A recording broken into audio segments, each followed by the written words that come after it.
Bueno, lo que pasa es que, a ver, ahí Bolivia es un país que viene añorando un proceso de industrialización hace muchos años. Esto tiene un contexto histórico en realidad, ¿no? Porque, bueno, Bolivia en primera instancia y tiene recursos económicos gracias a lo que ha sido la minería, ¿no? Pero minería vendida a capitales foráneos en bruto, ¿no? Nuestro estaño, nuestra plata ha sido vendida sin ningún valor agregado. Entonces, ¿eso qué implica? Que lo que tú te ha costado a obtener esos minerales, lo estás vendiendo de manera barata, ¿no? Porque si tú le aumentas un valor agregado a eso, puedes duplicar, triplicar el precio, ¿no? Evidentemente, a ese proceso de mejorar este bien, tú le sumas un valor agregado. Este valor agregado es el que Bolivia durante años ha venido trabajando, ha venido construyendo, porque no solamente se trata de pronto volver en un gambote mucho mejor elaborado el estaño, por ejemplo, ¿no? Sino que se trata de conocimientos, ¿no? Se trata de poder construir todo un proceso de industrialización, evidentemente, pero también de construir una sociedad con muchos más conocimientos. Entonces, estamos en esa carrera hace muchos años. Lo que nos ha pasado después ya con los hidrocarburos es otro fenómeno, ¿no? Que nos ha ido consumiendo, nos ha ido, si quieres, nos ha generado una dependencia de esta materia prima. Entonces, ya en el gobierno del presidente Morales se trabajó lo que fueron las plantas de propileno, ¿verdad? Entonces, ya se empezó a pensar cómo este valor que salía de la tierra, que era básicamente hidrocarburos, podía tener un valor agregado, ¿no? Y a partir de eso, obviamente, tener otro valor en el mercado. Entonces, yo creo que ese ha sido un primer impacto para los bolivianos, porque dicen, a ver, esto que vendíamos en, qué sé yo, en 40, 50 dólares, en esta cantidad, la misma cantidad estamos usando para producir algo que vendido esto cuesta 3, 4 veces su precio. Entonces, eso impacta a la sociedad, le da otra mirada acerca de la economía misma del mundo, y claro, a partir de eso, viene ya una declaratoria, si mal no recuerdo, del mismo presidente Morales, que dice, no, nosotros ya habiendo pasado esta fase de nacionalización, lo que toca ahora es una fase de industrialización, que tiene que ver principalmente con un elemento que es, como les decía a un principio, el conocimiento, la construcción del conocimiento, el poder saber qué procesos van a hacer que esta materia prima se transforme, ¿no? Y a partir de eso, de ese conocimiento, generar un proceso constante de innovación, ¿no? Yo sabiendo qué debo hacer para mejorar esto, cómo lo vuelvo un proceso que sea prácticamente de todos los días, ¿no? Que mi cerebro esté constantemente tratando de encontrar procesos más baratos, más cortos y de pronto más efectivos para que el producto tenga mejor recepción en un determinado mercado. Entonces, la industrialización, en resumen, es un proceso ahora para Bolivia vital, ¿no? Que tenemos que enfrentarlo ya de pronto de cara a los hidrocarburos, ya les había comentado, haya un avance en lo que tiene que ver con la industrialización de los hidrocarburos. Pero ahora viene el proceso de industrialización del litio, que es un proceso mucho más complejo, ¿no?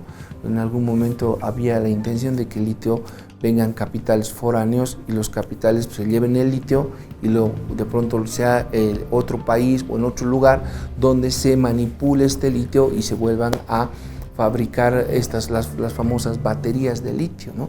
Que es lo que ahorita todos los celulares tienen. Pero este proceso, ¿qué pasaba con tu soberanía? O sea, si tú vas a volver a hacer lo que Bolivia ha entendido muy bien, que de pronto no es el proceso ideal, que lo que pasó con los minerales, por ejemplo, o sea, empezar otra vez a vender recursos naturales sin valor agregado y que sean otros países los que al final le suman este famoso valor agregado, es que estos otros países son los que llegan a industrializarse, son los que llegan a tener las mejores universidades, son las que llegan a tener la mejor calidad de vida para la gente. Entonces el boliviano despierta con eso. Dice, no, es que ya no es posible que siga pasando esto. Yo ahora, o sea, como boliviano, tengo una ventaja comparativa frente al mundo. Tengo la reserva de litio más importante del planeta, ¿no? Y la segunda pregunta que seguramente muchos de los bolivianos se hacen, ¿voy a volver a regalar esto? ¿O lo voy a vender a precio de gallina muerta para que sea otro país el que construya grandes edificios, el que construya grandes universidades y el que termine dándole calidad de vida a su gente? Yo creo que la respuesta es no. Y que más bien tenemos que mirar al proceso de industrialización como un proceso ya obligatorio para la sociedad boliviana, ¿no? Dejar de pensar de que los recursos naturales tienen que salir de nuestro país prácticamente en materia prima bruta, ¿no? Tiene que generarse valor agregado, ¿no? Y obviamente a partir de eso generar una mayor masa crítica de recursos que ayuden a que los bolivianos empecemos a trabajar mucho más en conocimiento y innovación, que son los procesos claves también de la industrialización.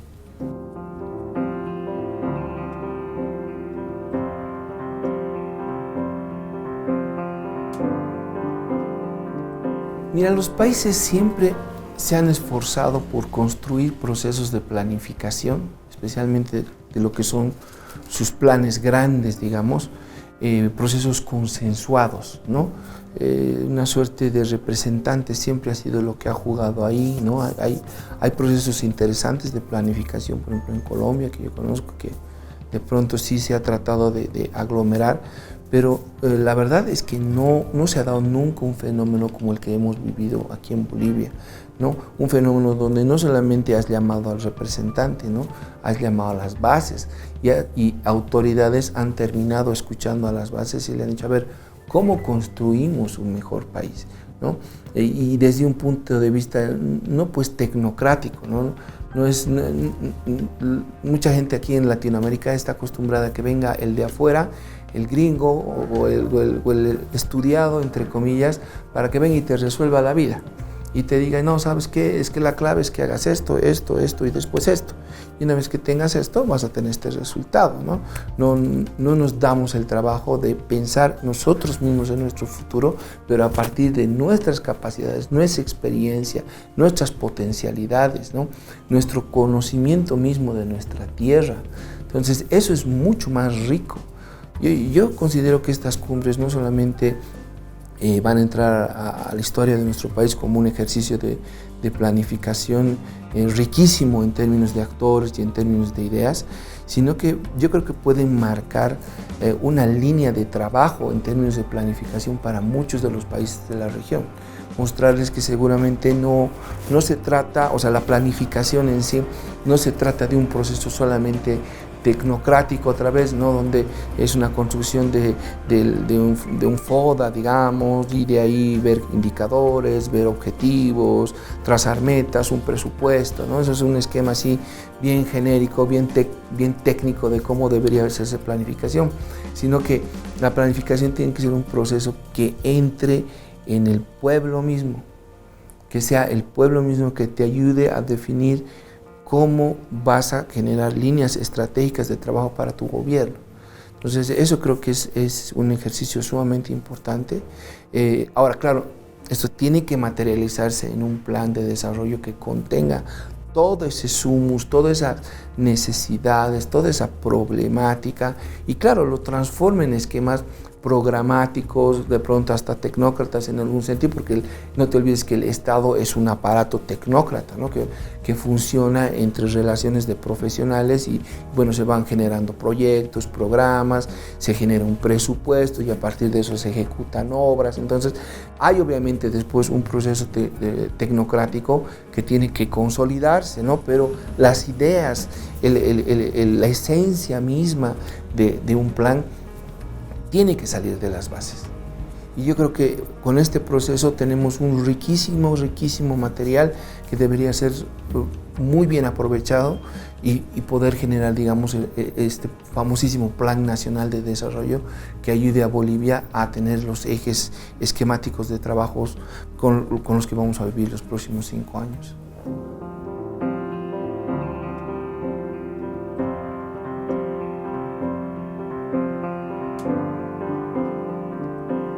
Lo que ha pasado en Bolivia, y eso a manera de introducción,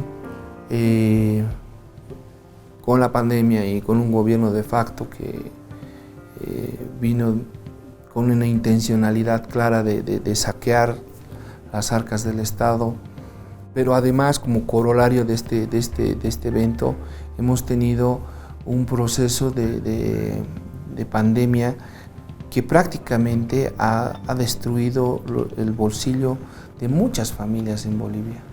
Muchas familias no solamente han perdido su trabajo de pronto, han perdido sus bienes, sus casas, su movilidad, todo por comer en algunos casos, ¿no? Todo por tener algún recurso que pueda generarles manutención a su familia. Entonces es un contexto bien complicado, muchas familias con una realidad que seguramente ha calado fuerte, ¿no? Entonces ya este proceso te ha dejado, por ejemplo, cifras como impresionantes, ¿no? Hemos decrecido 9.8 puntos porcentuales en el PIB del año pasado, ya escandaloso. Hemos llegado a superar, creo que los 11 o 12 puntos porcentuales de desempleo, ¿no? Y así, o sea, tienes una balanza de pagos así tremendamente así ya destruida, yo diría, ¿no? Nuestras reservas internacionales prácticamente en el piso, o sea, la plata no solamente ha sido mal utilizada, sino que mientras más podían, han logrado saquear los recursos que se habían ahorrado durante muchos años, ¿no? Tener en las reservas internacionales más de 11.000 millones de dólares, y eso después que la gente que le ha tocado gobernar la haya sacado prácticamente sin un poquito de vergüenza, igual le ha dado un contexto económico complicadísimo. Entonces, en lo económico, en lo social, el país estaba prácticamente en ruinas, ¿no?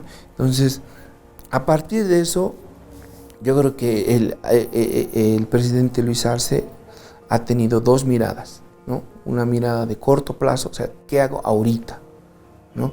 Y después, ¿cómo construyo un futuro a partir de lo que voy a hacer en este corto plazo? Entonces, en el corto plazo hay una mirada muy clara que te dice, mira, esta es una crisis de doble sentido, tienes crisis de la oferta, tienes crisis de la demanda, o sea, necesitas incentivos de consumo urgentes, o sea, tienes que generar transferencias público-privadas. El gran ejemplo de esto es el bono contra el hambre, 650, 700 millones de dólares puestos en la economía así, inmediatamente, pero además en el bolsillo de gente que sabías que no la iba a guardar bajo el colchón, ¿no? Sabías que la gente a que le estabas dando el bono iba a salir a la calle e iba a comprar, iba a consumir. Entonces, eso le ha dado un primer empujonazo, si quieres, a lo que ha sido el proceso ya de recuperación económica, ¿no? Y claro, por el lado de la demanda tenías empresas cerradas, tenías empresas que estaban botando todos los días trabajadores a la calle. Y claro, ahí hay un fenómeno interesante que es el crédito Sí Bolivia, que agarra y dice, bueno, ¿saben qué? ¿Ustedes quieren acceder a este crédito? Sí, ¿cuánto es? 0.5%. Una tasa sumamente baja. Los que nos hemos prestado alguna vez del banco sabemos que 0.5 eso no existe, ¿no? Entonces, el gobierno pone un crédito a disposición del empresariado con la condición de que se generen transformaciones en sus insumos y que estos insumos sean de origen nacional. Entonces, esto parece muy romántico, pero en la práctica sí es muy útil, porque tú alrededor de una empresa que es grande, se construyen pequeños microclimas económicos para poder abastecer a esta empresa de los insumos que necesita. Entonces, eso para mí fue muy inteligente, porque lo que hizo es que básicamente empezó a generar estos microclimas, o por lo menos volverlos un poco más robustos, y claro, generar otra vez círculos virtuosos de productividad, ¿no? Sumado a que la empresa ya tenía un nivel de confianza en la sociedad, de que la gente ya tenía un poquito más de platita, entonces ya se animó a producir un poco más. Entonces el resultado ya lo estamos viendo, ¿no? O sea, estamos saliendo ya de una crisis económica galopante, estamos ya con indicadores, yo diría, mucho más razonables. Tenemos una proyección de 5.5 para fin de año, por ejemplo. Eso yo creo que ni el más optimista de los economistas del Banco Central o de los analistas que de pronto sí creemos que nuestro país va a salir adelante, iba a pensar que eso iba a suceder, ¿no? O sea, sí éramos optimistas, pero no tanto, digamos, ¿no?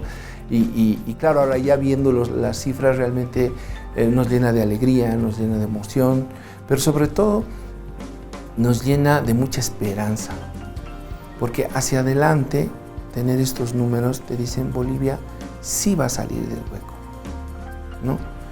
Y lo está saliendo con un modelo que ha sido ejecutado durante 14 años y que al parecer uno dice, no, pero 14 años ya está desgastado, y la verdad es que es la versión 2.0, yo le digo, del modelo que algún momento seguramente el presidente Arce y el presidente Morales se sentaron y dijeron, a ver cómo vamos a hacer esto, ¿no? Porque hay cosas que se están innovando en lo económico y que se está haciendo cosas de pronto mucho más interesantes en lo financiero, en lo tecnológico. Entonces yo creo que hacia adelante nos está dando una clara esperanza de primero recuperar el nivel de vida que teníamos hasta antes del golpe, y yo creo que después de eso venir y vivir otra etapa donde el desarrollo sea mucho más agresivo, ¿no? Yo creo que esa es un poco la lectura de mirar hacia adelante, no solamente de pronto tener los mismos 20, 30 pesos que teníamos en determinados momentos, sino que ahora sean 60, 70, 80, ¿no? Y poder darle calidad de vida a nuestros hijos.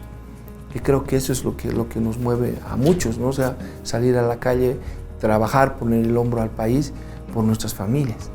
Entonces este día a día creo que es al final lo que nos va a hacer salir adelante, y lo que ahora también se vuelve un motor de mucha esperanza, ¿no? Para todos los bolivianos. Tomando en cuenta lo que usted me dice, que desde noviembre del año pasado se marca un antes y un después. Mira, los aportes en general, yo he tenido acceso a todo, ¿no? Porque me imagino que son documentos bastante gruesos, ¿no? Al final se trata de recopilar, se trata de poner una suerte de matriz de proyectos, ¿no? Se trata un poco de sistematizar todas estas demandas, que en muchos casos son históricas, ¿no? En algunas regiones uno sabe que, por ejemplo, hablar de determinado proyecto a la gente de la región la llena de emoción, ¿no?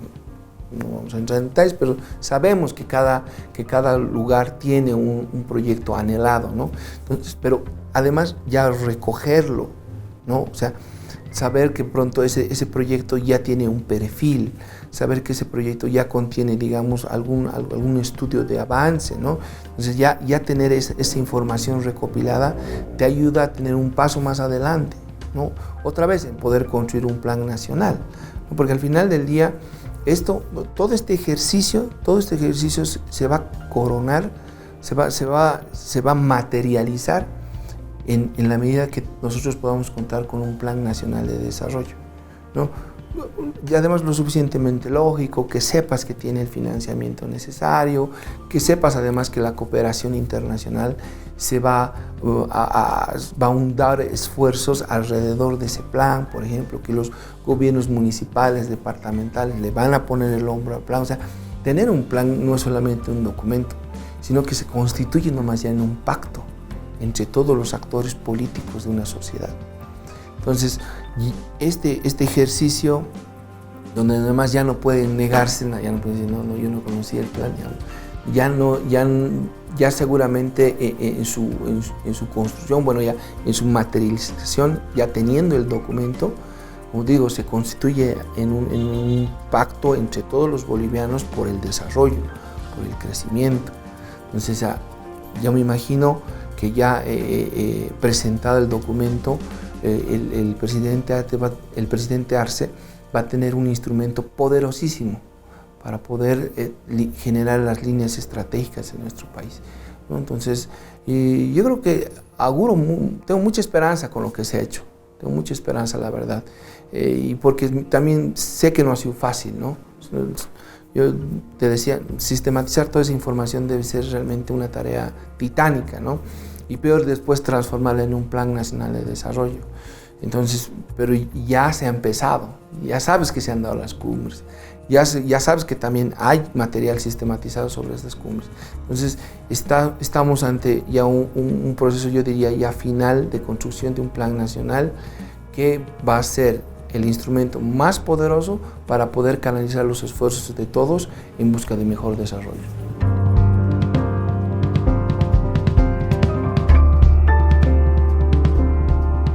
Son fundamentales. Si las organizaciones sociales no se empoderan del plan, el plan no sale adelante, no se ejecuta. Eso por un lado. Además, tenemos que romper el esquema creyendo que el funcionario público es el que está de terno y corbata yendo todos los días a la oficina. ¿Por qué no pensar que actores sociales, o sea, realmente gente que esté en el campo, esté yendo a las oficinas para preparar su proyecto, digamos? Ese es el esquema que necesitamos romper en muchas cabezas de los bolivianos, ¿no? O sea, el estilo, lo que nos ha dejado el neoliberalismo tiene que ver mucho con nuestra forma de percibir a las instituciones públicas, que las vemos además pues lugares medio oscuros, ¿no? Llenos de problemas, de gente intercambiando información que al final no sabes cuál es, ¿no? Esta transformación que podemos vivir como país tiene que también ser un cambio en la cabeza, en la mentalidad de los bolivianos de cómo percibe al gobierno, cómo percibe a todo el sistema público. Entonces, si logramos eso además, ¿no? Con esta inclusión de los sectores sociales, no solamente para preguntarles cuáles son sus problemas, sino para agarrarles de la mano y decir, vení, trabaja conmigo, ven, vamos a hacer el proyecto, ven, hagamos el presupuesto, yo te voy a enseñar. O de pronto vas a terminar enseñando vos. Pero es una inclusión de ese tipo, ¿no? No solamente en la construcción del problema, ¿no? del esquema grande de planificación, sino en la elaboración de los proyectos, en el seguimiento y monitoreo de estos proyectos, en la supervisión de la buena ejecución de los proyectos, convirtiéndose realmente en entes guardianes de los recursos públicos. Entonces, ahí tienes una tarea muy grande, ¿no? No se trata solamente de tenerlos ahora de aliados en lo político, sino tenerlos aliados en lo técnico también, que yo en lo personal no le veo problema. Yo tengo muchos amigos que son parte de organizaciones sociales y son profesionales de altísimo nivel, ¿no? Que están preparados para asumir retos mucho más grandes, ¿no? Pero por muchos esquemas que la misma sociedad de pronto paseña, boliviana, tiene para con el funcionario público, ellos mismos se cohíben. Prefieren decir, no, yo aquí nomás voy a ser técnico, de pronto ni se animan a entrar, cuando sus capacidades, sus conocimientos están para mucho más. Hay que alentar, sí, necesitamos a las organizaciones sociales, pero no solamente para decirnos cuáles son los problemas, sino para ayudarnos a resolverlos juntos. Así vamos a construir un mejor país.